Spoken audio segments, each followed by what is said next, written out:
Welcome to all you listeners out there. I am that guy that runs this channel you all know as ThemOldaBoys. And today I'm going to have a little conversation with EmperorLemon. Say hi. What's up, guys? How you doing, man? Doing pretty well right now. That's great. So, let's get started. How did you stumble across this thing we call YouTube poop? And how did you get sucked into it? And how did you get to where you are now? Okay, well, like pretty much everybody who knows about YouTube poop, I wasn't searching for YouTube poop when I found it, but you just get on one of those YouTube streaks where you just keep clicking on the recommended videos. Right? And then, so yeah, I'm going through like some dumb SpongeBob videos. And then I think I come across the video like SpongeBob censor version, where it's like just all the censor bleeps. And then after that, in the related videos was one of Cortez's slash Santa Batiste videos, shocking expose on Krabby Patties. Yeah. And that was the first YouTube poop I watched, and it was fucking hilarious. Like, oh my god. I forget how it goes. All I know is that it ends on like a still frame of Squidward's head for like a minute. Yeah. I mean, it's just like right after that, it's like, oh, welcome aboard, motherfucker. Yeah, And it's like fucking sentence mixing blowing my mind. yeah. It's like, I've seen all the censor bleeps before, but to actually go through and make the characters say the curse words with their own voices, and it's like pretty mind blowing, but also hilarious at the same time. And then I started watching Santa with Teeth a lot, Well, and at the time when you saw the shocking expose on Krabby Patties, what was his name at the time? I think it was like summer or fall 2009. I think that was he was on the Santa with Teeth account. Yeah, yeah. I was never actually around for the Cortez account, even though like a bunch of his videos still had the Cortez watermark, so I kind of knew him by both names anyway.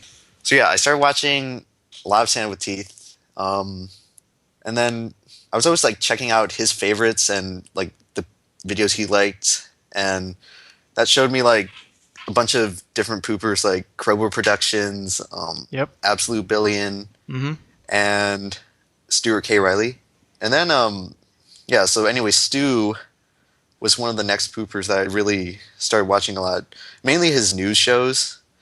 Um, Basically, he was like pretty much the only guy at the time doing like anything vocally with YouTube poop, like giving commentaries or advice or anything. So I basically like took all his tips and stuff into account, and then in 2010 springtime, I started making my own YouTube poops.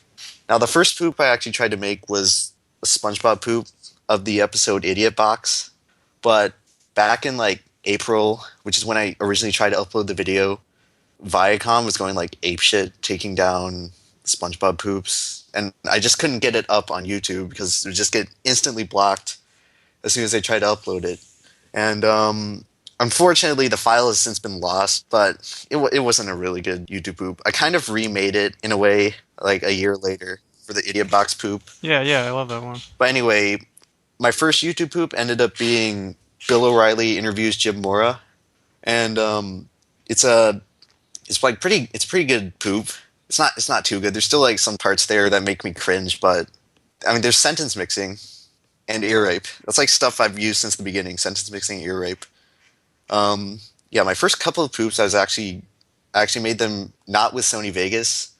I made them with this software called Cyberlink Power Director, which came like default on the family computer.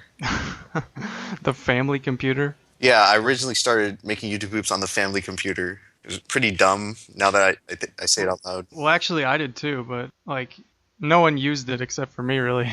Yeah, and anyway, that's how the files got lost because like family computer just because my mom's not too internet savvy and she always like eventually she ends up downloading a virus.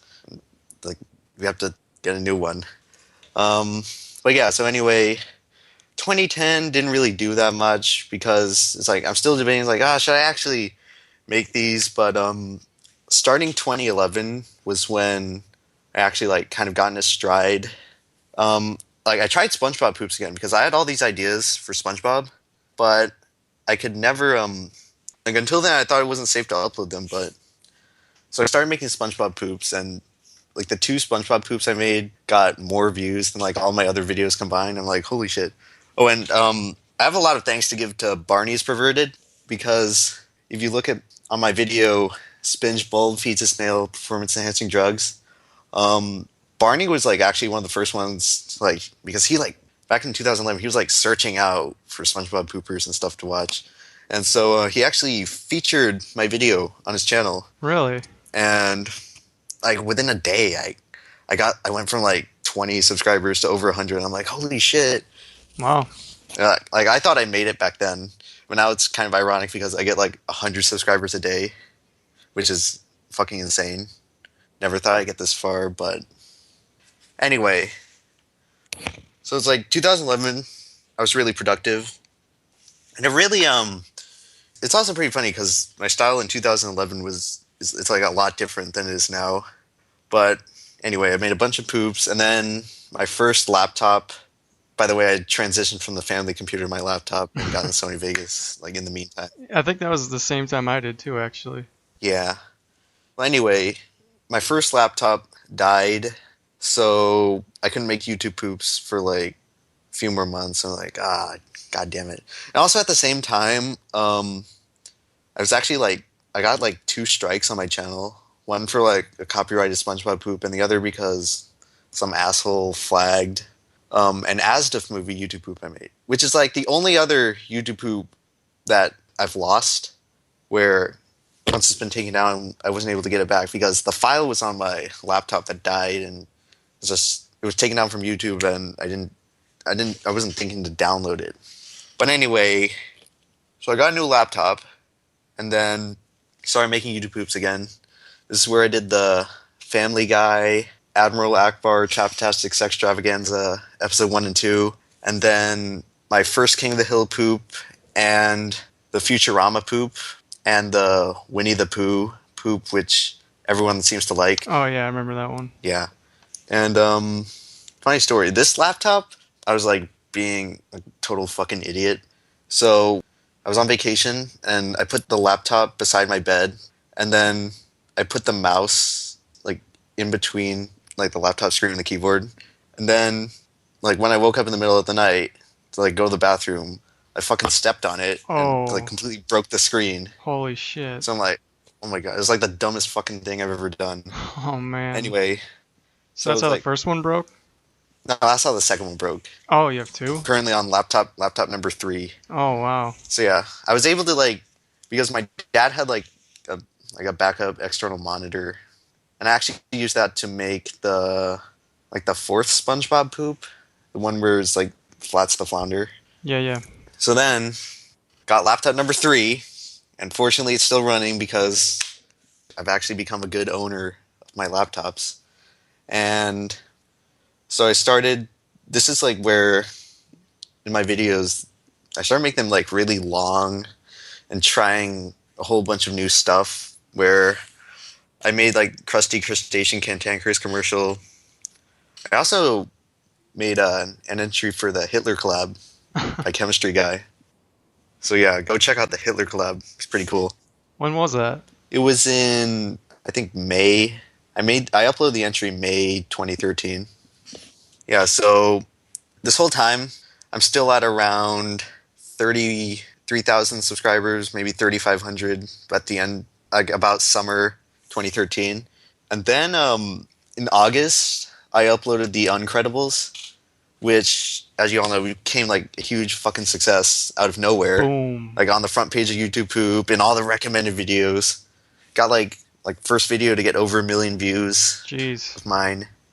So yeah, after with the combination of the Uncredibles and that one Halloween story SpongeBob poop I made, I began getting like a shitload of subscribers, like more than I ever thought was possible. And then 2014, I didn't release that many poops in 2014, probably because like all my YouTube poops were now like over 7 minutes. And I released the non-credibles, which like some people like, it like turned a lot of people away from my channel because like, oh, you've changed, man. And kind of gotta agree with them.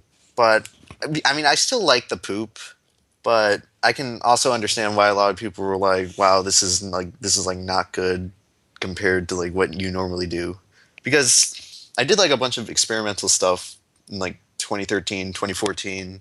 I did story-based poop, and the whole Spinchbill collection was just I'd never done anything like that before. Just taking a bunch of ideas, combining them, and I made the Cars poop that summer.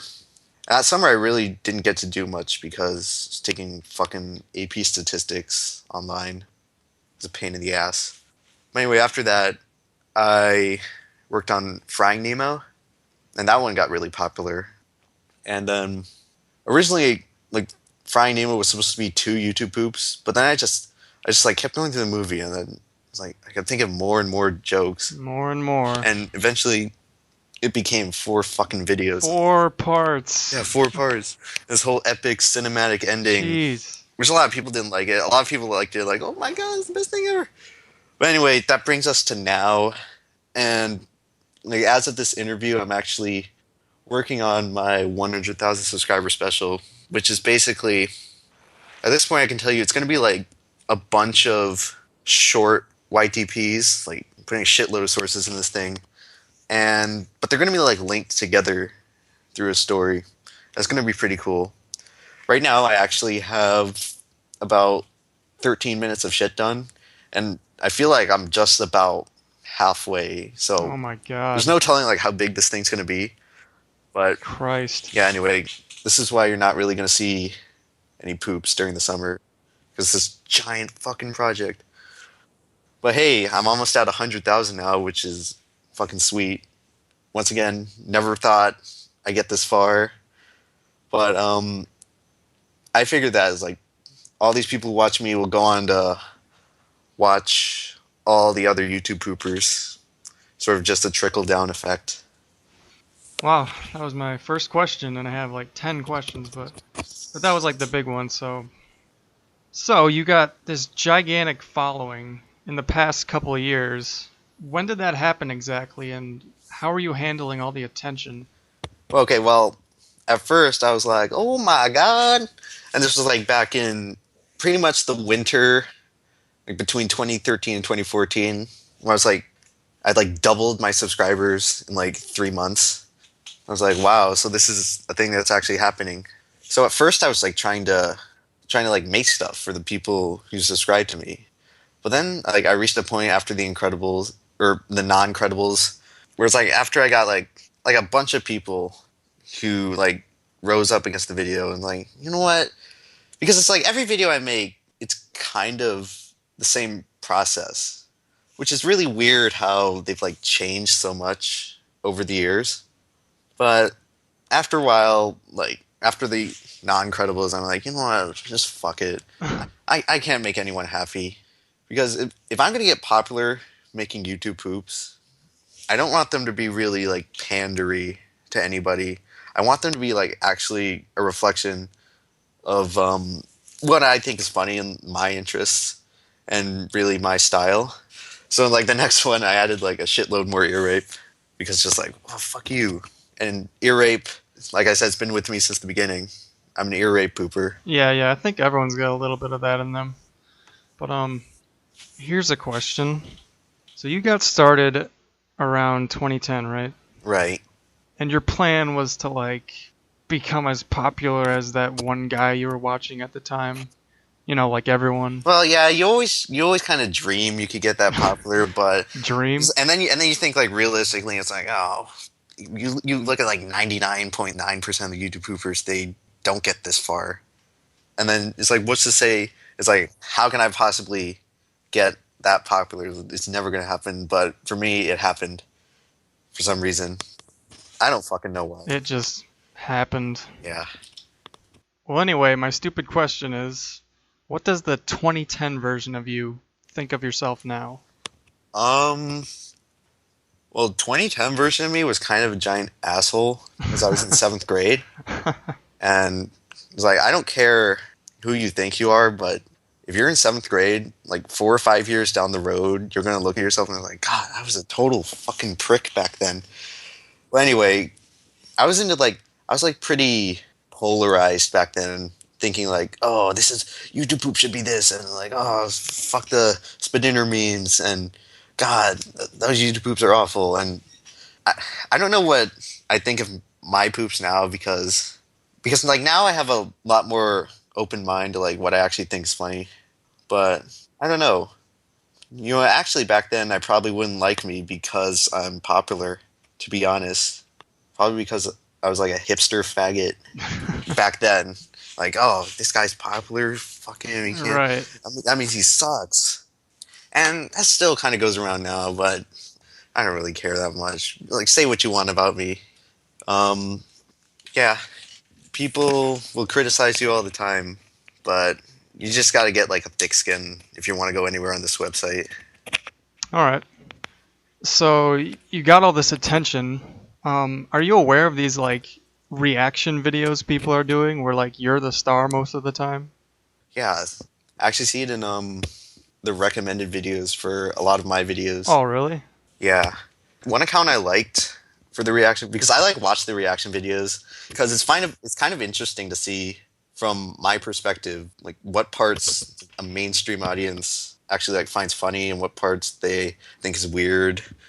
Um, Probably my favorite one of the reaction channels was the Improvables. Oh, yeah. But I think they got hacked or something and like all their videos are gone now.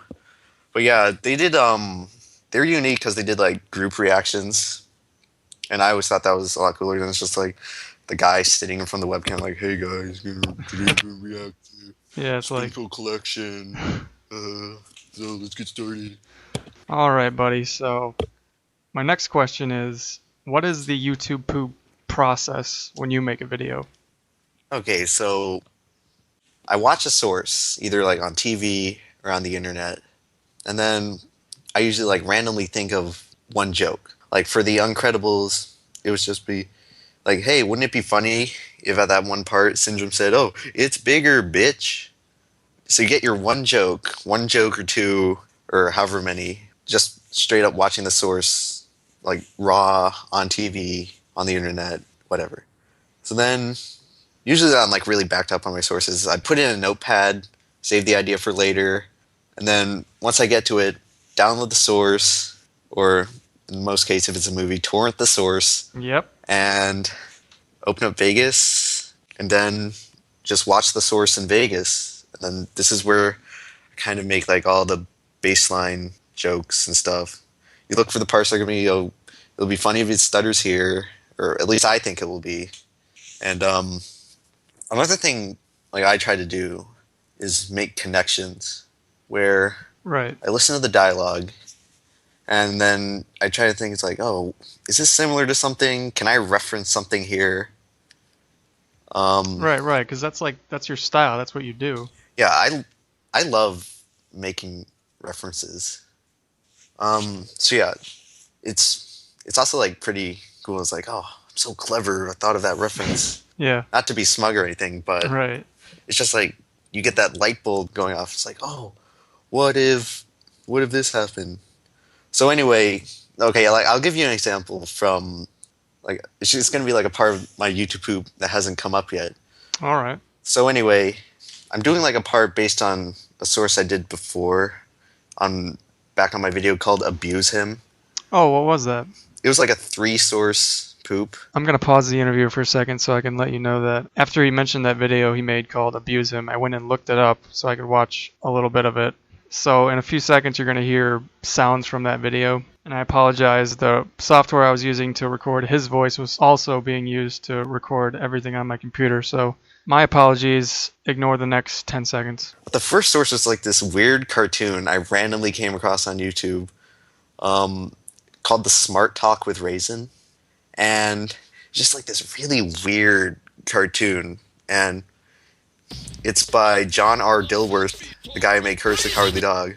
So yeah, like I'm going over the source in Vegas, and then I remember it's like, oh, John R. Dilworth did this. So then I think, oh, he did Courage, Curse the Cowardly Dog, and then Curse the Cowardly Dog. Oh, YouTube reviewer Mysterious Mr. Enter did like his first admirable animation on Curse the Cowardly Dog.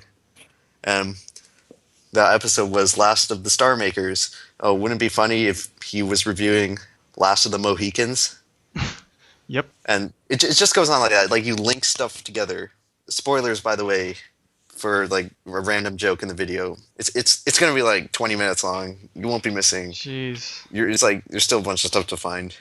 But yeah, so that's really my process. Like I just kind of grow a tree in my imagination, just connecting stuff. All right, right on. Okay, here's a question. Do you have any real life people that know what you do or even comprehend what you do? Um, I like I show YouTube poops to my friends sometimes, and Well, not your own, because that's like oh showing off, you know. oh, you mean like real life? I'm What do you mean, saying like like big I'm just celebrities on YouTube or stuff like that? I'm just saying like you don't show your friends your own YouTube poops because that's like tooting your own horn or whatever. Well, like asking friends if they know about YouTube poop. Well, yeah. Um, a lot of people, like most people I talk to, have like no idea what it is. Like, what the fuck's that? But like some people, they know what YouTube poop is, but it's like usually when they think of YouTube poop, it's like 2008 YouTube poop with like oh dinner, and it's like it's pretty cool how there's like a whole generation of YouTube poop watchers that they think that YouTube poop is dead, and that's kind of ironic as I say that because like all the people Walrus Guy, Deeper Cut, Crobo are still making videos, but Oh yeah, they are. like the mainstream YouTube poop of the time, like for example, Waxinator is gone. He had like an entire following of people who was like, "Oh, this is how you're supposed to do YouTube poop," and then like when he left, it's like, "Oh, YouTube poop is dead," and it's just like when people do that, it's kind of annoying because there's like so much cool stuff going on YouTube. Like, go watch fucking Awful Fawful or Gabe Chan, you asshole. Like, jeez. Yeah, Gabe Chan's the best. But anyway, what is the biggest achievement you think you've achieved in doing this weird thing we do? Um, I'm just glad that I'm able to like entertain a bunch of people. Like I get comments all the time where people are like saying, "Oh, I was eating or drinking this and I spat it all over my computer screen." Yeah, it's the best. And they're like those comments are just awesome Yep. because we've all been there before where like something is really funny to you and like I'm just glad I can have that effect on like thousands of people.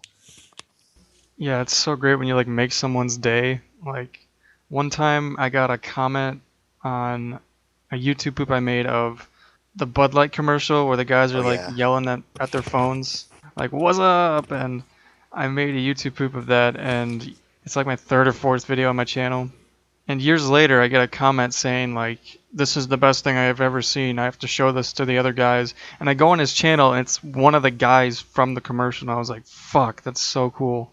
Yeah, and I also think going back to the question, like also related to what you said, um I'm kind of in a position where I'm like kind of the top of what people see when they just randomly look up YouTube poop. Yeah, you're like way up there. So it's like it's a great responsibility of just kind of introducing people to what YouTube poop actually is because a lot of people who watch my videos, it's like the first time they're watching a YouTube poop. And of course, I always try to like make videos like my 2014 review video where Yeah. I like link them to other poopers. Like, geez, I'm not going to be around forever. Go watch these guys. Like, make your own web of YouTube poops that you like. All right. So I think this is a stupid question, but where do you see YouTube poop in the future? Um, it's hard to say at this point because it's just in the past 3 years, there's been a lot of just branching out in what YouTube poop actually is. Like we've seen the rise of all the effects and After Effects poopers, and they're doing some really mind blowing trippy stuff. And I don't know, you kind of see two lanes forming in YouTube poop where one of it's like the old fashioned like just random confusion, sentence mixing, sex jokes, ear rape, YouTube poops. And the others are this like really intricate effects heavy, like really mind blowing, trippy videos. And it's kind of like you always go back to the question like, oh, are YouTube poops art? And I can actually see like the After Effects poopers. Maybe the next decade or so, it could I actually mean, it could actually have some serious consideration for like just a visual art form. yeah, I mean like tennis, for example. You could say that's like art because it's like it's just weird colors and shit. Yeah. But I mean, like, I think it's a dumb question when people say, "Are YouTube poops art?" Because it's like YouTube poops are just entertainment to me. Like, I think of it as like a movie or a TV show or a book or something. Art to me is like I go to a museum and I look at a painting. That's all it is to me, really. Yeah, but you have to like keep in mind that there's never ever been anything like YouTube poop. I mean, it's only been possible through just the proliferation of the internet in basically the last 10 years. Yeah. It's really new and not many people know about it. Like I said, you really only find it by accident, but if my videos are evidence of anything, is that there is an audience for this. But the problem is like there's a lot of people out there who probably love YouTube poops. They just never know about it because it's so obscure. It's so weird. You have to go on a really long internet trek to Yeah. just randomly stumble across a YouTube poop. But I don't know. As time goes on, more and more, just the internet generation is going to grow up, and out of those people, a bunch of them are going to know about YouTube poop, and I can really only see it getting more popular from this point on. Like, there's always the traditionalists and the oldies saying like, "Oh, YouTube poop is dead," which once again I always find really fucking annoying. But there's like, It's never dead. It's just like it just keeps moving forward. Like first we had Super Yoshi doing his stupid thing, making his stupid videos that no one was supposed to see, and then people saw it. And then Walrus Guy was a thing, and then Waxinator was a thing, and now it's you and the Things One and all these guys, and it's just it keeps moving forward is all it is. Like people yeah, come and go. I think we've reached the point now where so many people know about YouTube poop that there's always kind of going to be a market and an audience for it. And once again, like I said, it's a very youth oriented Yeah. entertainment form where probably like 90% of my fan base is like age 14 and under. Does it tell you in your like analytics or whatever? Well, I can always just tell by the comments like, Right. LOL, you put Freddy Fazbear at this part, XD. Yeah, And yeah. of course, on like the actual analytics, it always tells you because they like use their dad's birthdays or whatever to sign up. So I've got a large percentage of 45 to 55-year-olds watching my videos. That's nice. But yeah, just subtract 40 years and that's their actual age. That's great. All right. Well, buddy, that's all my questions. So I want to thank you for doing this with me. Yeah, yeah, it's been great. Okay, have a good one, and thank you for listening. All right, bye guys.